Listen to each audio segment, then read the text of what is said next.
नहर के ऊपर गई? नहर के ऊपर गई है जी। अच्छा। नहर के ऊपर नीचे गिर गई है। लोट लिया ला के बड़ी क्या और नहीं आई है बोलो ये मार जे मैंने की। बिस्मिल्लाहिर्रहमानिर्रहीम अस्सलाम वालेकुम रहमतुल्लाहि व बरकात। की हाल है सज्जनों मित्रों, ठीक ठाक हो? मैं उम्मीद करना कि तुसीं अल्लाह पाक दे फजल करम शुक्र रहमत दे नाल बिल्कुल ठीक ठाक होवोगे। मैं तुहाडा बंदा इन चीज़ अशफाक अहमद और तुसीं देख रहे हो पंजाबी ऑफिशियल टीवी। अज दे व्लॉग दा करने आगाज़। व्लॉग शुरू करने तो पहलू एक रिक्वेस्ट होंदी है कि मेरे चैनल को सबसक्राइब फॉलो तो बैल आइकन दे बटन जरूर प्रेस कर लियो ताकि मेरी मजीद न्यू वीडियो का नोटिफिकेशन आसानी सब तो पहले तुहाडे स्क्रीन तो पुजे। व्लॉग शुरू है जनाब। साडा मसेर ने तकरीबन कोई 2 साल बाद सानू मिलने वास्ते आया। बड़ा एक अच्छा टाइम है ना पास होया। 8 से 10 साल पास होए ने ते अज 2 साल बाद जिहड़ा ना विछड़े दा ही अज ना सानू मिलन आया। ते मसेर साहब होना दी कोई बैठ के कोई आप बीती सुनने कहानी सुनने कि कित्थे रहा 2 साल और कित्थे कित्थे कम कीता इन्हें ते और ये की मगरू करदा रहा। ये मसेर होना दी जुबानी सुनने। ठीक है होर मसेर जी सब खैर आने फिर? शुक्र अल्लाह दा जी। चलो फिर कोई कहानी शानी सुनाइए फिर। ओके सर ठीक हो गया जी। कहानी सुनी है मामा यार तू बेदा फेर ही है मामा हूँ मामा ठेका ले लिया अहीं पूरे पाकिस्तान का गूरा तू भरना इंज नहीं आ गंढे की मां यार मैं तेरे कोल आ मामा यार मसरा यार नू ते बाबे ने थक जाना है यार मामा ठीक है बाबा थके दा तेरी देख ली हाँ हाँ करना ठीक है पूरे पाकिस्तान का ठेका ले लिया मामा बाबा उच्चा बार। हाँ अच्छा हाँ जरा बोल बुला के पूरे पाकिस्तान का जी ठेका ले लिया बंदे छड़ छड़े ने पूरे पाकिस्तान दी चिड़ियाँ फाड़ ली चिड़ियाँ फाड़ ली चिड़ियाँ जिस कड़ी फाड़ ली ने नहीं साहब तुम इत्थे रहा है एक गोदाम बनाया बहुत बड़ा गोदाम जो बनाया ना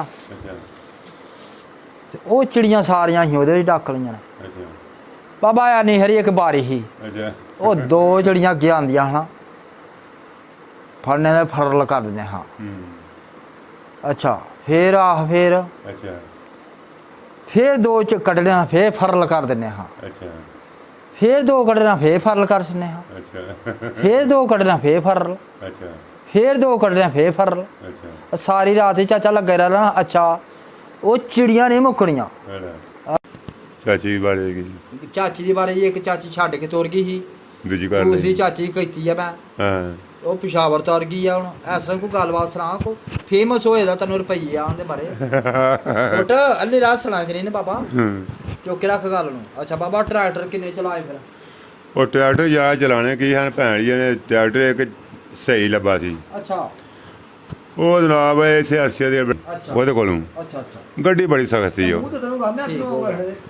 गड्डी बड़ी सख्त सी। अच्छा वो बैंक चढ़ मगर चढ़ गया भैन कर सकनी थोड़ा जा बैंक मगर चढ़ गया। अच्छा वो गड्डी बेचनी पई। अच्छा गड्डी बेच के पैसे जमा कराए बाद च ट्राली बेची वो भी पैसे जमा कराए बाद च मशीन बेची वो भी पैसे जमा कराए फिर पैसे फिर बच गए फिर एक मई जमा कराई वो पैसे सारे मतलब कि फिर भी रुपया 5-10 हज़ार रह गया। कट्टी कुट्टी भी बची वो भी गां कर छड़ी बाबा उन्हें कट्ठे आए को नहीं मगर तो जो कोई आएगा सब को कट छड़िया ही मगर छाई को नहीं वेले हो गए इचरन वे लोहार जो है ना अमजद अच्छा ओके रख फिर ये आ गया तो आंदा भाई लाला बेन की स्कीम के पैसे ने निकले ने कि सूद माफ हो गए ने तो पैसे जमा करा हड़ मैं यार तू मेहरबानी कर थोड़ी जी तो मैनू पैसे दे थोड़े मैं जमा करा जाना। आंदा वेखा जीवी तेन लभनी मैनू लभनी है मैं जीवी तो मैनू लभनी है तो आंदा मैं पैसे कल दें। अच्छा आंदा भाई मैं पैसे कल दें मैं भी गल ठीक है तू जमीन को नहीं लभनी मैं जमीन तो मैनू लभनी है तो मैं पैसे कल दें मैं चल फिर ना दे मैं फिर बाद गल ही नहीं की। वो फिर लग पिया मतलब कि कदे ठेके ते दिहाड़ कदे हिस्से चल बाबा ब्याह दी स्टोरी कर यार नहीं की गल पाए सुन नहीं चलो कोई गल बाबा छड़ यार मामा यार खलो या साह कट वो जनाब कदे सानू हिस्से ते दिहाड़ ਜ਼ੋਰ ਲਾ ਕੇ ਕਦੇ ਸਾਨੂੰ ਠੇਕੇ ਦੇ ਹੜ, ਕਦੇ ਸਾਨੂੰ ਮਤਲਬ ਕਿ ਮੰਦ ਕੱਕ ਦੇ ਹੜ। ਉਹ ਫਿਰ ਗੱਲ ਮੁੱਕੀ ਆ ਕੇ ਮਾਨਤ ਕਰਕੇ ਤੇ ਹਾਂਜੀ ਮੰਦ ਕੱਕ ਦਿੱਤੀ, ਲਿਖ ਕੇ ਦਿੱਤੀ, ਮਤਲਬ ਕਿ ਜਾ ਕੇ ਹਾਂ ਕਚਹਿਰੀ ਅੱਛਾ ਸਟਾਮ ਦਿੱਤਾ, ਮਤਲਬ ਮਹਤਾਰਾਂ ਦਿੱਤਾ ਉਹਨਾਂ ਨੂੰ। ਠੀਕ ਹੈ ਮਹਤਾਰਾਂ ਦਿੱਤਾ ਜੇ ਤੇ ਉਹ ਮਾਲਕ ਪੱਕੇ ਬਣ ਗਏ।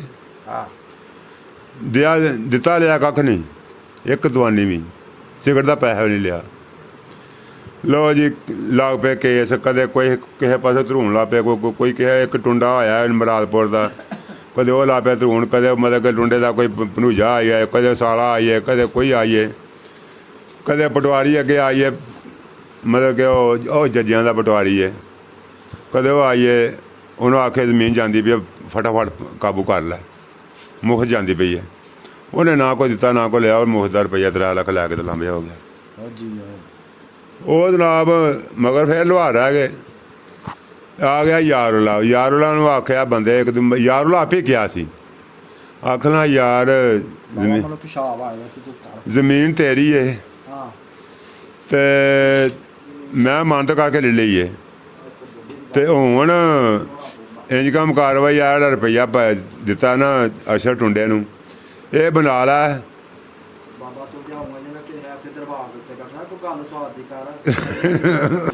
ਦੂਸਰੇ ਵਿਆਹ ਇੰਜ ਹੋਇਆ ਸੀ, ਪਠਾਨ ਆਇਆ ਤੇ ਆਖਣ ਲੱਗਾ ਬਈ ਮੈਂ ਮਿੱਟੀ ਦੇਣੀ ਹੈ। ਅੱਛਾ ਆਂਦਾ ਮਿੱਟੀ ਦੇਣੀ, ਮੈਂ ਕਿਹਾ ਆਹੋ। ਆਂਦਾ ਚੱਲ ਵਹਾ, ਚੱਲ ਕੇ ਹਾਂ ਮਿੱਟੀ ਵਹਾਈ, ਮਿੱਟੀ ਵਹਾ ਕੇ ਨਾ ਆਖਣ ਲੱਗਾ ਠੀਕ ਹੈ। ਮੈਂ ਕਿਹਾ ਸਟਾਮ ਕਦੋਂ ਕਰਨਾ? ਆਂਦਾ ਅੱਜ ਕਰ ਲਿਆ, ਕੱਲ ਕਰਨਾ। ਮੈਂ ਇੱਕ ਦਿਨ ਉਹ ਜਨਾਬ ਇੰਜ ਕੰਮ ਹੋਇਆ ਕਿ ਸਟਾਮ ਲਹਾਣ ਗਏ ਨਾ, ਤੇ ਉਹ ਖਾਨ ਸਾਹਿਬ ਲੱਗੇ ਆਖਣ ਯਾਰ ਮੈਂ ਤੇ ਇਹਨਾਂ ਰਿਸ਼ਤੇਦਾਰੀ ਕਰਨੀ ਹੈ। ਅੱਛਾ ਮੈਂ ਕਿਹਾ ਕਰ ਲਓ, ਮੈਂ ਕਿਹੜਾ ਇੱਥੇ ਨੱਸਿਆ, ਮੈਂ ਨੱਸਿਆ ਨਹੀਂ, ਹਾਂਜੀ ਮੈਂ ਰਿਸ਼ਤੇਦਾਰੀ ਕਰਨੀ ਚਾਹੁੰਦਾ, ਮੈਂ ਕਰ ਲੈਣਾ। ਹਾਂ ਆਂਦੇ ਠੀਕ ਹੈ ਕਰ ਲੈ ਤੂੰ, ਮਤਲਬ ਕਿ ਕੁੜੀ ਸੀ ਕਿ ਬੁੱਢੀ ਸੀ? ਉਹ ਕੁੜੀ ਇੱਕ ਵਾਰੀ ਖੜੀ ਹਾਂ। ਅੱਛਾ ਉਹ ਜਨਾਬ ਇੰਜ ਕੰਮ ਹੋਇਆ ਕਿ ਸਟਾਮ ਲਿਖਿਆ, ਆਖਣਾ ਗੱਲ ਹੈ ਵੇ ਕਿ ਨਾ ਫੈਸਲਾ ਨਹੀਂ ਦੇਣਾ, ਮਤਲਬ ਕਿ 100 ਨਾਰਾਜ਼ਗੀ ਹੋ ਜਾਂਦੀ ਹੈ, ਹਾਂ ਲਾੜ ਬੋਲ ਪੈਂਦਾ, ਸਾਰਾ ਕੰਮ ਹੋ ਜਾਂਦਾ, ਹਾਂ ਫੈਸਲਾ ਨਹੀਂ ਦੇਣਾ। ਮੈਂ ਕਿਹਾ ਸਾਡੇ 'ਤੇ ਫੈਸਲਾ ਲਿਖਿਆ ਹੀ ਨਹੀਂ ਹਾਂ ਕਿ ਫੈਸਲਾ ਦਿਓ। ਉਹਨੇ ਆਖਿਆ ਚਲੋ ਠੀਕ ਹੋ ਗਿਆ, ਬਸ ਕੰਮ ਹੋਗਾ, ਹਾਂ ਬੱਚੇ ਕਿੰਨੇ ਹੋਏ ਜੀ ਹੁਣ? ਕੋਈ ਵੀ ਨਹੀਂ। ਸੋਹਣੀ ਜਿਹੀ ਬਿਰਿਆਨੀ ਪਕਾਉਣੀ ਆ ਜਰਾ ਕੁ, ਤੈਨੂੰ ਫੇਮਸ ਕਰਨਾ। ਫਿਰ ਹੋਰ ਫਿਰ ਕਿੱਥੇ ਰਿਹਾ ਨਜ਼ਰ? ਮਸੇਰਾ ਆਪਣੇ ਕੋਲ ਰਿਹਾ ਨਾ ਜਨਾਬ, ਅੱਛਾ ਜੀ ਜੇਲਮ ਸ਼ਰੀਫ। ਜੇਲਮ ਸ਼ੁਰੂ ਤੋਂ ਬਾਅਦ ਫਿਰ ਜੇਲਮ ਸ਼ਰੀਫ ਤੋਂ ਬਾਅਦ ਮੈਂ ਘਰ ਆ ਗਿਆ, ਆਪਣੇ ਘਰ। ਸ਼ਹੀਦਾਂ ਤੇ ਪਾਈ ਨਹੀਂ शहीद आ गई है नहर के ऊपर। मैंने बंद कर भैन नहीं यार सुना यार तू चौक चढ़ा जेने भैन चोद नहीं देखो नहीं यार नहीं पागल जेने गल्ला मारी दे उत्थे देख ना की ਆਦਾ नहीं सही ना ये ना उर्दू शहीदा नहीं उर्दू ਦੱਸ उर्दू से बात कर। शहीदा अच्छा नहर के ऊपर गई। नहर के ऊपर गई है जी, अच्छा नहर के ऊपर नीचे गिर गई है, लोट लिया वोट लिया ला के बड़ी के और नहीं आई है बोलो के मार जे मैंने की कीता मैं की होया आंदिया होना की है। मैं तो अंजा अंजा जिवें कुकड़ी आंदी है, मैं ठोड मार के पारा नूं कर छड़िया। मैं मैनू की पता तू मन मन मन चौक मैं जा परा भैन जा कर लैन गई अंब दे मामा बाबा भी रामदा आ आंदा अंब मामा बाबा नैना उत्ते अंब नहीं होंदे होंदे ने नहीं जे चाची साडी भी गई ही अंब ही लैन नहीं अंब लावा मैं तो गई नहीं चाचा यार मेरे दो मैं आखना दो वीर बात लग ਲਓ ਜੀ ਮਸੇਰ ਨੇ ਜਨਾਬ ਕਹਾਣੀ ਛਣੀ ਸੁਣਾ ਦਿੱਤੀ ਹੈ, ਬੜੀ ਜ਼ਬਰਦਸਤ ਕਿਸਮ ਦੀ। ਹੁਣ ਕਹਿ ਰਿਹਾ ਮੈਂ ਜਾਣ ਦਾ ਟਾਈਮ ਹੋ ਗਿਆ। ਬੜਾ ਕਿਹਾ ਕਿ ਰੋਟੀ ਛੜੀ ਖਾ ਕੇ ਜਾਈ, ਖਾਣਾ ਛਾਣਾ ਖਾ ਕੇ ਜਾਈ, ਲੇਕਿਨ ਨਹੀਂ ਮੁੜ ਰਿਹਾ ਜੀ। ਮੈਂ ਜਾਣਾ ਤੇ ਯਾਰ ਰੋਟੀ ਖਾ ਕੇ ਜਾਈ, ਤੇਰੀ ਮਿਹਰਬਾਨੀ ਹੈ ਯਾਰ। ਬਾਬੂ ਅਰਸ਼ਦ ਹੋਰਾਂ ਨੇ ਵੀ ਦੇਖਣੀ ਹੈ, ਬਾਬੂ ਅਰਸ਼ਦ ਹੋਰਾਂ ਨੂੰ ਸਲਾਮ ਦੁਆ ਸਾਡੀ ਤਰਫੋਂ ਹੋ ਜਾਣੀ ਚਾਹੀਦੀ ਆ ਜੀ ਠੀਕ ਹੋ ਗਿਆ ਜੀ ਹਾਂ ਤੇ ਰੋਟੀ ਨਹੀਂ ਖਾਣੀ ਫਿਰ ਨਹੀਂ ਬਾਬੂ ਜੀ ਹੁਣ ਸਾਨੂੰ ਇਜਾਜ਼ਤ ਦਿਓ ਖਾਇਆ ਪੱਕੀ ਨਾ ਗਈ ਯਾਰ 10 ਕੋਈ ਮਿੰਟ ਬਾਤ ਲੱਗਣੇ ਨਹੀਂ ਯਾਰ ਇਹ ਤਾਂ ਗੱਲ ਨਹੀਂ ਯਾਰ ਚੰਗੀ ਰੋਟੀ ਰੋਟੀ ਆ ਬਾਬੂ ਜੀ ਯਾਰ ਮਸਰਾ ਇਹ ਕੰਮ ਨਹੀਂ ਚੰਗਾ ਫਿਰ ਯਾਰ ਰੋਟੀ ਯਾਰ ਨਹੀਂ ਸਰ ਬਸ ਠੀਕ ਆ ਹੋ ਗਈ ਆ ਬਾਬੂ ਜੀ ਉਧਰ ਵੀ ਕੰਮ ਚਲੋ ਠੀਕ ਹੈ ਫਿਰ ਅੱਲਾ ਇਸੂਰ ਦੇ ਅੱਲਾ ਜੀ ਠੀਕ ਹੈ ਜੀ ਮਸੇਰ ਸਾਡਾ ਜਾ ਰਿਹਾ ਜਿਉਂਦੇ ਰਹੇ ਤੇ ਫੇਰ ਇਨਸ਼ਾਅੱਲਾ ਜੀ ਅਗਰ ਜਨਾਬ ਵੀਡੀਓ ਚੰਗੀ ਲੱਗੀ ਹੈ ਤੇ ਕਮੈਂਟ ਸੈਕਸ਼ਨ 'ਚ ਆਪਣੀ ਰਾਏ ਜ਼ਰੂਰ ਇਜ਼ਹਾਰ ਕਰਿਓ ਆਪਣੇ ਬੰਦਾ ਨਚੀਜ਼ ਮੇਜ਼ਬਾਨ ਅਸ਼ਫਾਕ ਅਹਿਮਦ ਦਿਓ ਇਜਾਜ਼ਤ ਆਪਣਾ ਬਹੁਤ ਸਾਰਾ ਖਿਆਲ ਰੱਖਣਾ ਦੁਆਵਾਂ ਯਾਦ ਰੱਖਣਾ ਫੀ ਇਮਾਨ ਅੱਲਾ ਓਕੇ ਅੱਲਾ ਹਾਫਿਜ਼